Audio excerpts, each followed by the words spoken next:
Welcome back to Eliances Heroes, where heroes in business align.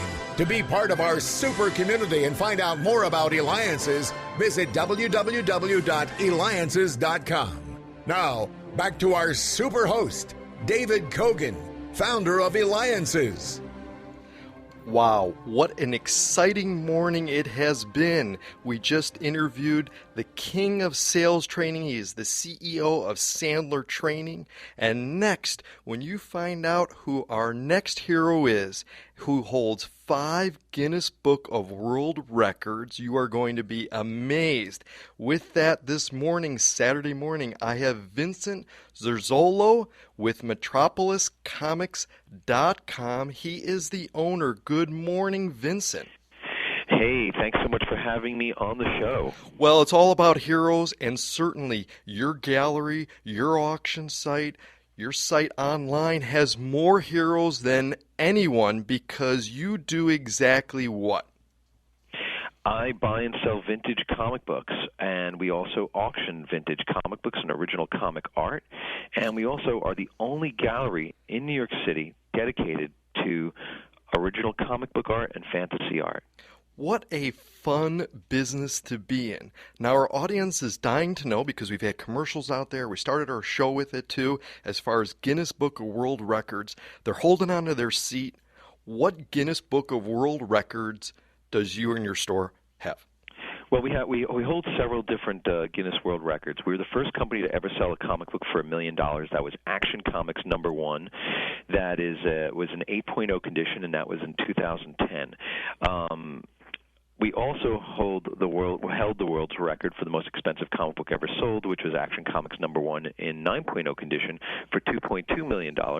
Then we broke that record when we purchased what is now the world's most expensive comic book, Action Comics #1, a different copy in 9.0 for $3.2 million back in August of 2014. And then we also sold the world's most valuable the 1960s. Action Comics #1 is from the 1938, but we also sold the most valuable Silver Age comic book, which is from the 1960s, the first appearance of Spider-Man in Amazing Fantasy 15, 9.6 condition. We sold that for $1.1 million. We also sold the world's most expensive check, the check that was written out from DC Comics to the creators of Superman to buy Superman.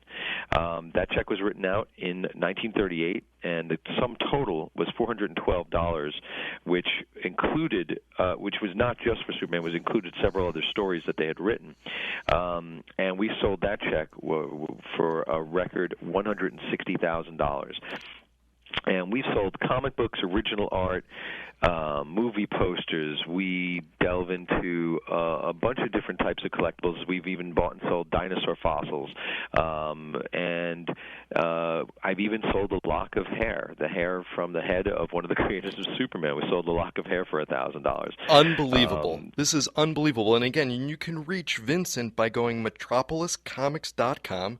That's metropoliscomics.com. You can also go to Eliances.com, the place where entrepreneurs align, by going to Eliances.com, because this is all about heroes. These are ones that are building the community, creating jobs, making their mark in society. So, Vincent, what was the first comic book that you ever read? The one that pops into my head that I remember is before I could even read. I was just looking at pictures.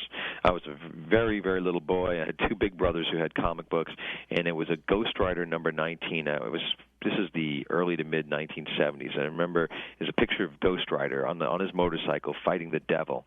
And I was a little boy, and I didn't understand. I was like, the guy on the motorcycle is basically a skull for a face, and the other guy is shooting rays at him, and I didn't understand any of this stuff, but it fascinated me. And from that point forward, I was hooked. And you have 2 big brothers. You want to do everything they do, so they collected comic books. I wanted to collect comic books, and I did that all through elementary school and junior high school, and then I started buying and selling comic books when I was about 16 years old, and did that all through high school and in college. And then when I got out of college, you're talking about entrepreneurial motivations. I sat down and I said to myself, well, I can either get a job in marketing, which is what I went to school for, and sit on a train going an hour into Manhattan and an hour back to my hometown of Rockaway Beach, where I grew up in Queens. So that's 2 hours commute every day and make really crappy money. Or I can sit in my boxers in my apartment and make probably double that buying and selling comic books. It really wasn't much of a choice. It was obvious to me. I wanted to pursue my passion, and that's what I did. What I also did was set out goals for myself when I first started out. My number one goal, was I wanted to be the biggest comic book dealer in the world. And that was in 1993, and I didn't know how I was going to do it, but I decided I was going to start working really hard and trying to figure things out. And I was doing 4 conventions every month, buying and selling warehouses of books as a middleman, wherein I'd find 100,000 comic books, and I'd flip them to a packager who was, at that point in the early 90s, they were packaging comic books 3 for $1 and selling them through Walmarts and things like that. Unbelievable.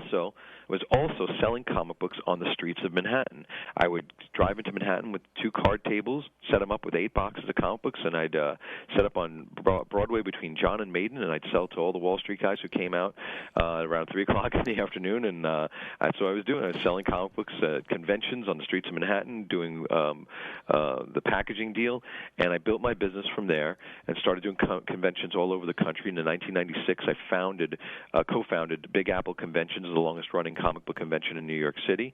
Very shortly after founding that and starting it, I left that company because I wanted to focus more on my core business of buying and selling comic books, which is something that's really important for people to do, especially entrepreneurs. There's a great book on it called The E-Myth, and another one called the 4-Hour Work Week, where you have to realize you do have a limited number of resources in yourself, and you have to be able to say, this is what I want to focus on, this is what I want to do, and this is what I want to make sure I excel at. And for me, I realized that with the amount of work that went into doing a comic book convention really was too much compared to me being able to go out and buy a great collection of comic books or original art. And you certainly, then in 1999, you certainly have followed your passion in that. And again, those of you listening, tuning in, we have the owner of MetropolisComics.com, Vincent Zurzolo, and you're listening to Eliances Heroes on Money Radio, AM 1510 and FM 99.3. And are you a hero in business? Go to Eliances.com. That's ELIANCES.com. And Metropolis Comics, Vincent holds not 1, not 2, 5 Guinness Book of World Records for comics and collectibles, and doing so much. In fact, first comic going to read was Ghost Rider, now to becoming the owner, MetropolisComics.com. I mean, no one knows more about comics or superheroes probably than you. If you could have any superpower, what would it be? I'm a New Yorker, and New Yorkers always want to get things done fast, so the Flash. I'd love to have super speed. That would be my superpower. And, I mean, just incredible. And is there any comic book or memorabilia that you haven't been able to get that you wanted? We pretty much bought and sold everything. We've sold more copies of Action #1 in the last 10 years than the entire industry in the last 20 years. We hold numerous world records in terms of highest priced items sold. We're constantly on the outlook for new collections that are popping up. We're centrally located in Midtown Manhattan.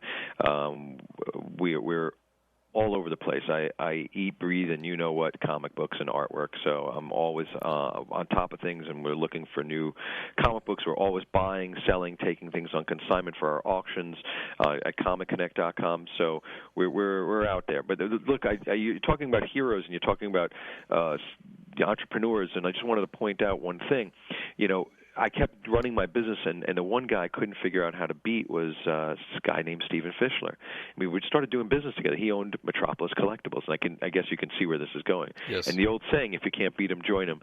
We merged companies in 1999, and from there, our business took off, and we've probably quintupled the sales and revenue generated by our companies from that point to now.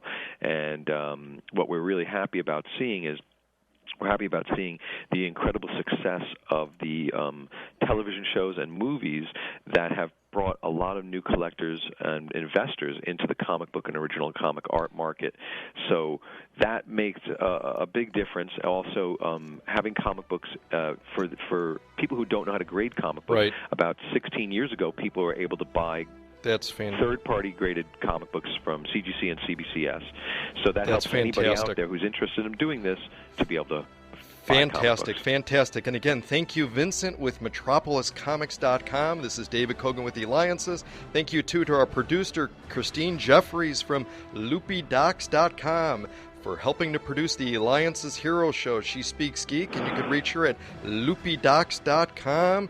And when we return, we're going to be having the creator of a new sustainable building systems like no other, and another hero who is a collegiate and professional basketball trainer. This is David Cogan with Eliances.